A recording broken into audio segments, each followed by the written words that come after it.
So how many times do you drive past a Nashville landmark like the Bicentennial Capitol Mall and never stop in to see what it's all about? There's a great opportunity for us to be tourists in our own hometown, and we're going to take advantage of that right now. Mary tott-ms-cheap is standing here with me on the Tennessee state map here at the Bicentennial Capitol Mall. She's walking from her hometown of Memphis, and it's been a long walk, hasn't it? It's a long way to the other end down here.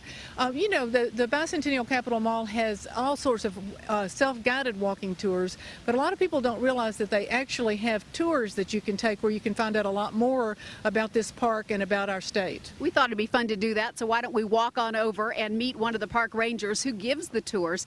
This is Park Ranger David Britton, and you're going to give us just a little bit of a tour here and get us started to learn about our Capitol Mall and about the state capitol.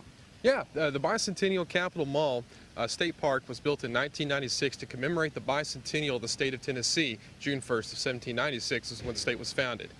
We are an extension of the Capitol, which is on the hill behind us here, in the way that we preserve this view of the front of the Capitol from the end, all the way to the end of the park to where we're standing now.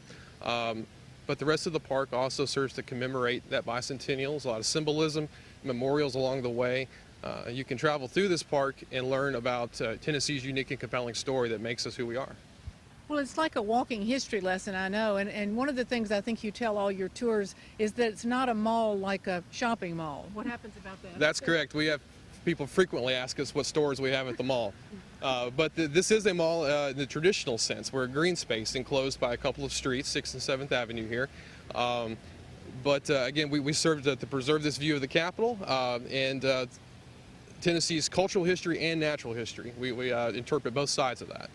And those are just some of the facts that you can learn on this tour of the Bicentennial Capitol Mall. Tours go on every day? No, it's Wednesdays at 10, 1, and 3. But, you know, they're very accommodating here. There's 6 rangers. They all do a little bit different of a tour.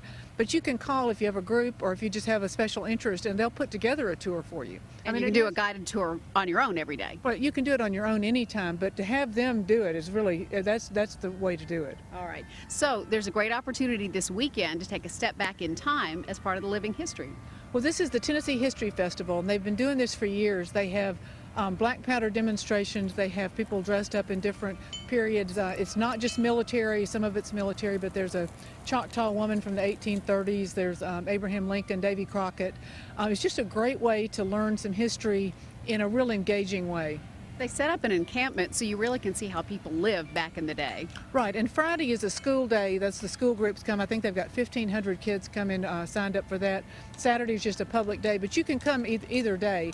It's really a fun way to see this mall in this state park. This is the smallest of the state parks at 19 acres, but it's a gem. It really is. And the weather's supposed to be fantastic this weekend, so it's a great time to come. It really is. I just would recommend this to anybody, and it's free. Everything is free. Which is your favorite kind of ticket, isn't it? Absolutely. All right, Mary, thanks for telling us about this. Thanks. Stay cheap.